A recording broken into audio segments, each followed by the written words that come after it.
Haters Gonna Hate, rising above attack as an intense person. Are you being viciously attacked?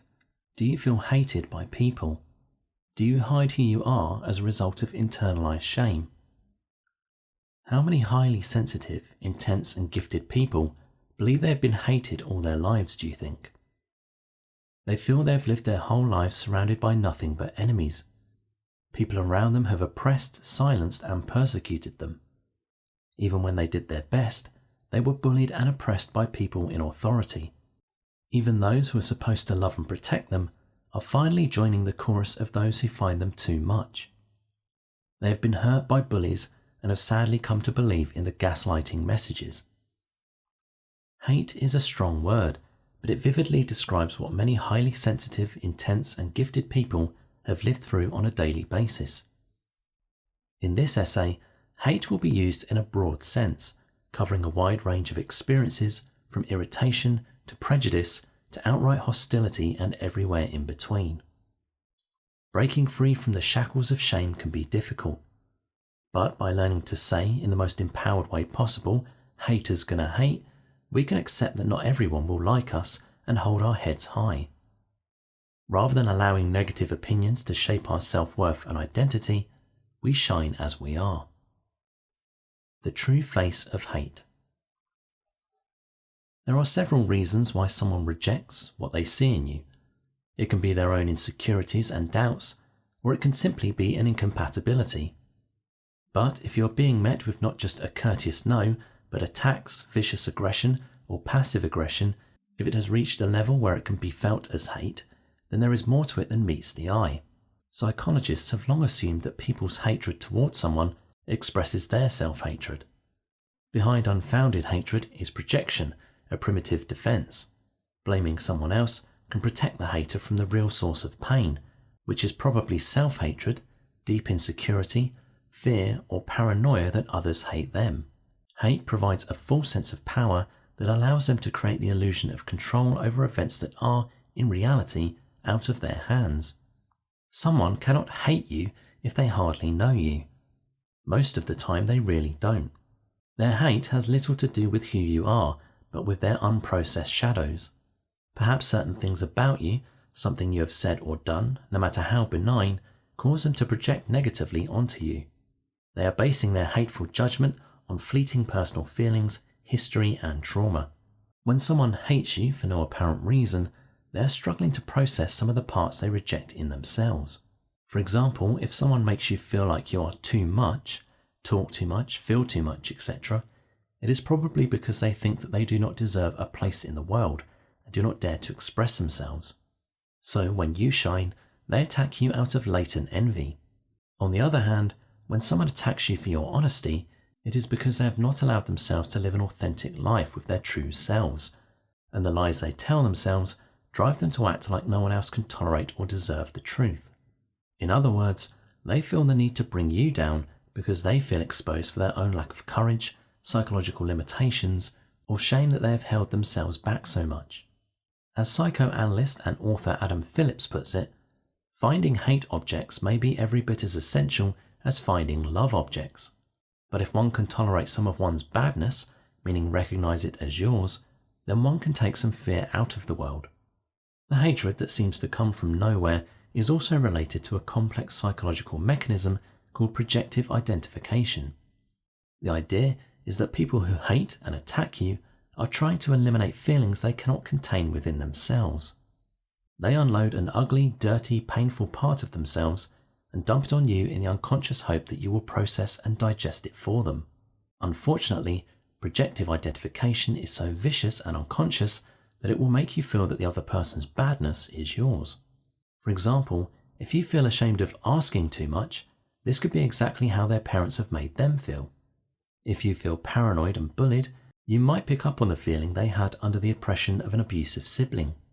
In projective identification, it is almost inevitable that you will identify with another person's trauma, whether or not you realize it.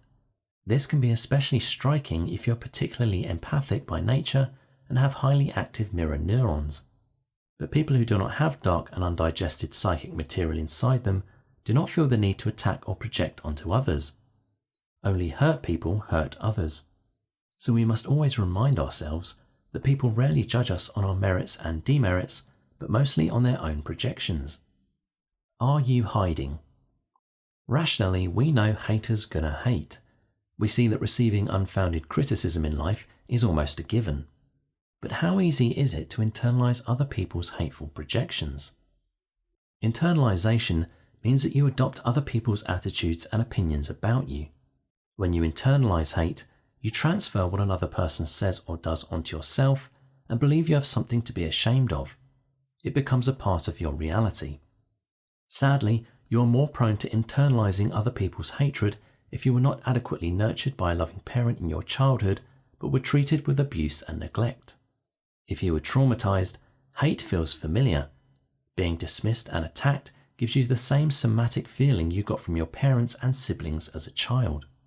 The most unfortunate consequence of internalizing hate as shame is that many highly sensitive, intense and gifted people have learned to hide. As someone who is neurodivergent, different, and has been told for most of your life that you are too much, you have learned to be ashamed of who you naturally are. Now it just seems too risky to expose yourself. The lingering feeling is that any exposure may attract more humiliation and that it's utterly unsafe to be you. Don't forget, however, that there is a risk of not taking a risk. The price we pay for staying too safe is so high that the creativity, opportunities and time you forego may not come back. You may have hidden belief that if you never speak your mind or admit your truths, you keep yourself from the risk of attacks. However, this leads to a half-life with little vitality. You lose yourself when you become so conflict averse that you never speak your mind, never define your preferences, and try to be a chameleon or please others in every situation. You may have lost faith in your voice and come to believe you have nothing meaningful or unique to offer the world. You may be so busy pandering to others, you are not standing up for what is important or true to you, but you lose touch with your ability to create and inspire. When you hide, you also feel disconnected and isolated from the world because you cannot find people who love and celebrate you if you do not allow yourself to be seen. Hiding, shrinking, not taking a stand, and not speaking your mind may temporarily protect you from criticism or condemnation. Still, in the long run, it has the opposite effect. Over-apologizing, being overly passive, people-pleasing, and limiting yourself only irritate and provoke those close to you who want to see you shine. It may also mean that eventually you only surround yourself with oppressive, domineering people who don't tend to respect others. Ultimately, hiding in fear and muteness does not make us happier. On the contrary, self-silencing to the point you have an undefined personality can lead to inner emptiness, identity confusion, and a chronic sense of disorientation. When we hide and shrink our true, intense, vital selves deep down, we feel existentially guilty for betraying ourselves, leading to a lingering low-grade depression that we can't shake off. No matter how hard those around us try to suppress our voices, there is a gnawing feeling inside us that says something is wrong on a deep level. As a highly intense, sensitive and gifted person with so much passion and love to give, burying your zest for life beneath layers of conformity is a tragedy. Why you need to learn to say haters gonna hate. Learning to truly learn, accept and thrive in the reality that haters gonna hate is one of the most critical steps to thriving as a sensitive and gifted human being and finding and refining your voice as a creative soul. You may not consider yourself someone with a voice, a creative leader, or someone who can truly change the world. But you are a leader if you have something to say, see the world uniquely, and love to give. There will be people who, like you, are unusual, sensitive, and intense, who will benefit from hearing your voice and knowing your experience and wisdom. You have a voice because of your unique life experiences. You tell your story and deliver your message in a way only you can do. Because there is only one of you, you must believe it is your calling to express your distinct voice. Here is how Seth Godin defines art. Art isn't only a painting. Art is anything creative, passionate, and personal.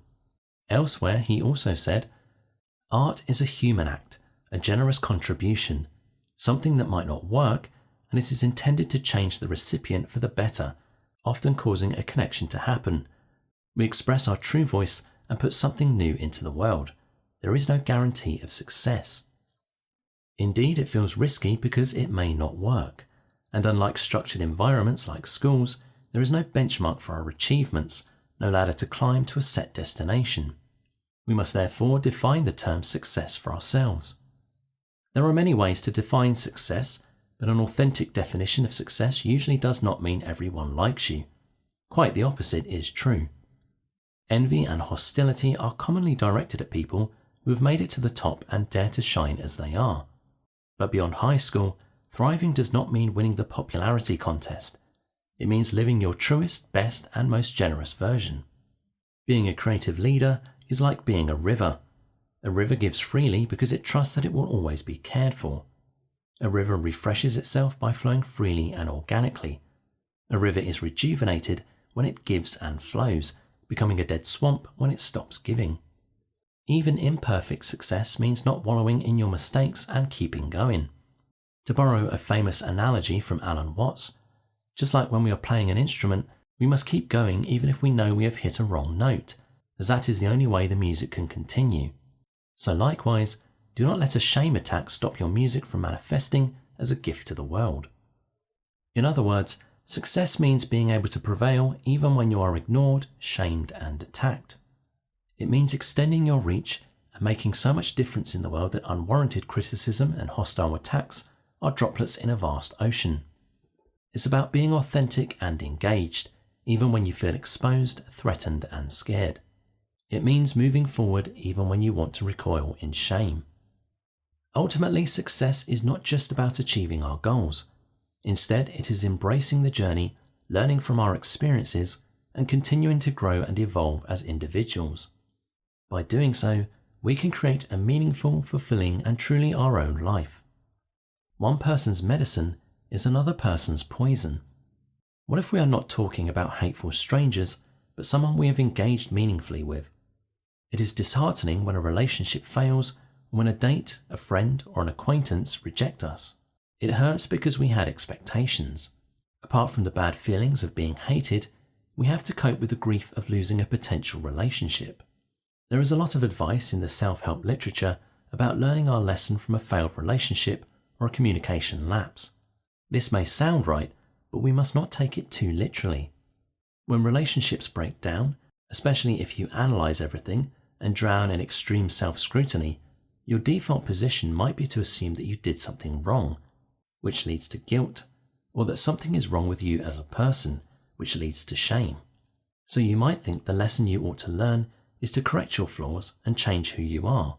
But is it possible that your lesson is not what have I done wrong, but that some people are not your people and will not give you the acceptance you seek? No one can be loved by the entire human race. Even Gandhi and Mother Teresa had their critics. And the more defined a personality you have, not just being so conflict avoidant that you try to agree with everything everyone says, the more you can solidify a set of values and opinions, which is a very good thing as long as they do not become too rigid, the more likely you will have haters. But simultaneously, when you take a stance and tell the world what you are about, you're much more likely to be loved, admired, and respected. As the saying goes, if everyone likes you, you're doing it wrong. The truth is that your personality, intensity, and gifts are indeed not for everyone. To A, you're frighteningly confrontational, but to B, you are refreshingly direct and thank God you do not beat around the bush. To A, you are cynical and gloomy. To B, you are intelligent and have exceptional critical thinking skills. You are too fast and overzealous for A, but for B you are just right, and they are overjoyed to have found someone who operates at their pace. To A you are scattered, but to B you are spontaneous and fun. To A you are judgmental, but to B you are intelligent. You are too much for A, but just right for B. You get the idea. Simply put, one person's medicine is another person's poison. You're not flawed, but you took hatred to heart because you tried to please people who will never be your friend or fan because of your intensity, intelligence, directness, and keen instinct. Of course, this does not preclude you from learning and improving. However, there is only so much you can do to change your natural temperament. You can modify your behavior by being more diplomatic and paying more attention to context, But attempting to accommodate everyone's preferences and expectations can quickly become a slippery slope. Learning to adapt is a sign of maturity, but expecting a personality transplant every time you enter a new situation is simply unrealistic. You don't have to get nasty or fight back, but you can learn to shrug your shoulders with certain relationships and say, "Too bad, I am not for you and you are not for me, but I will be myself and attract people who love and celebrate me for who I am." It's especially difficult when those who criticize or gaslight you are people you feel are supposed to love you and be on your side, i.e. family members or friends from your childhood. Even when it becomes clear that these relationships no longer support you, blood ties and shared memories may make it extremely difficult for you to walk away or let these relationships go. If you want to remain engaged, you can modify your expectations and mental positioning when you spend time with them. You can be courteous, but instead of expecting to be seen, heard, and appreciated, consider these engagements to be a kind of service where your focus is on giving rather than taking. Suppose you are highly gifted and tend to operate with passion, speed, and intensity. In that case, you may even wish to consciously and intentionally dilute some of your energy and insights to not threaten them with your sharp intuition and speed. Remember, you do not need to share your insights with them. Try to enlighten or change them in any way, especially if that means you will be judged or disappointed. Drowning in endless loops of self-criticism, believing that everything about you is wrong, and constantly trying to adapt to the changing weather of whoever wants whatever from you isn't getting you anywhere, nor is it helping humanity. Learning to be on your side is not narcissistic or self-delusory.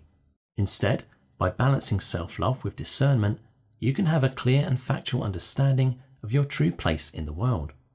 Concentrate solely on being the best version of yourself, making your light shine brighter and discovering the light side of your shadows. These are the tasks at hand. Wasting even 1 minute on pleasing those not for you to please is simply delaying your path to abundance and meaning. A note on passive-aggressive hate. It would be one thing if someone could express explicitly what they dislike about us. That way, at the very least, we can move on to grieve and accept that we will never be able to please everyone. Some people, however, engage in passive-aggressive hatred.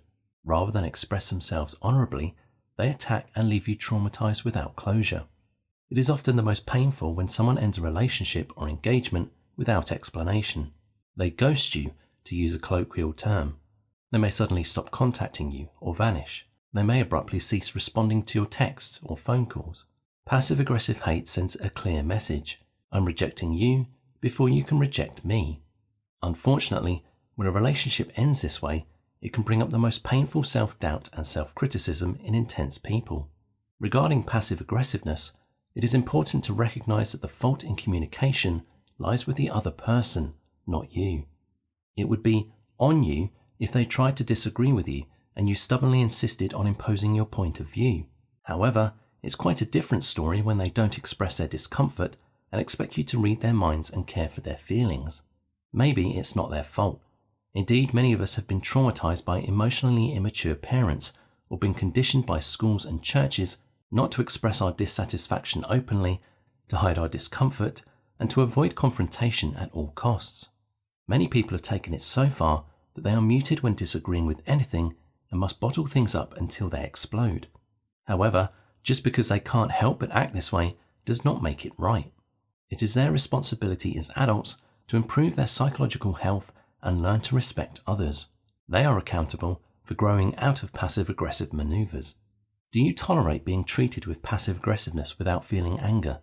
If this is the case, you might want to reconsider how much you are honouring yourself and those who love you by doing so. When confronted with passive-aggressive hostility, you ought to defend and heal yourself by reclaiming your right to healthy anger. Anger has a poor reputation, but it is a highly valuable emotion. It is not good or bad, but a messenger from your psyche and the collective unconsciousness. This may not make sense on the surface, but when we deny ourselves the right to be angry, we begin to feel paranoid. Denial causes us to project our internal pain onto external sources, which reinforces the belief that everyone despises us and brings up the fear of persecution from an unknown source. Anger becomes paranoia because we twist our anger around, turn the arrow inward rather than point it outward, and start to suspect that everyone is angry with us. Shame and paranoia are both symptoms of anger repression rather than resolution and can derail your mental health. When you deny your anger, you may think you're being mature and reasonable by not escalating a situation. However, this often only serves to enable toxic behaviours. Your hate will likely continue with their destructive tendencies since they haven't been held accountable for their actions. Sure, allowing anger does not mean you must confront someone. You can choose just to let them go. But you must at least notice and admit to yourself that you are angry and give it some room to be felt. Many highly sensitive people have become so disconnected from their anger that they are unable to recognize it when it arises. However, your body does not lie. To reclaim your right to anger, you can start by tuning into what's happening inside you and detect subtle signals that you have been attacked. Is it a tense muscle? Is your heart rate increasing? Do you have the sensation that something is getting stuck in your throat? An urge to move and fidget around? The desire to leave the room for no discernible reason? Everyone is different, but you can relearn listening to your anger by slowing yourself down, discerning, and practicing mindful awareness. Love, service, honour, and rising above haters. One strategy for standing up to haters is to rise above. We all have a human self that is our everyday personality and a spiritual self that is connected to the collective unconscious. See if you can raise your intention and expand your level of consciousness to the point where it isn't about your ego. When you do this, your creative work is solely for the benefit of the people you serve, who need to hear your message, rather than for your reputation or material gain. When you are afraid of being judged or have doubts, remember your highest value and the most divine intention you can have. What are your core values? What is it that you truly believe in? For whom do you do what you do? When you are afraid and have doubts, I suggest you turn to the mantra of love, service, and honour. Find a mantra to help you remove your ego self from the equation. This way you are no longer dependent on how others perceive your message. You are not here to win. You are here to serve. Your creative work becomes entirely selfless when you put your audience's needs before your own, whether they approve or not. You become a catalyst, a conduit, a change agent, a channel, or a spirit endowed with a mission. The safest is not hiding. If you hide, you risk letting life slip by. If you can't let haters go, let their hate light a fire under your belly and use them as leverage to grow bigger, stronger, and to a higher level of consciousness. Remember, there is nothing you can do or change to please them. Haters gonna hate, and they will always find something to poke holes in and project onto. It is just their self-hatred in action. Since you cannot cure them, you cannot stop them from projecting onto you. Therefore, do not try to edit yourself or water down your message only to have the illusion of safety. There are thousands and millions of people who are eagerly awaiting your words and contributions to the world. And don't let the naysayers stop you from creating. Consider Galileo, Van Gogh, and Picasso.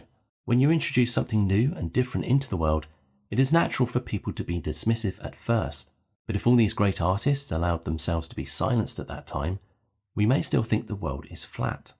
Because there is only one you in the universe, if you do not bring what you have to the world, it will be lost for all time. And whatever you say, speak, or create, someone will resonate.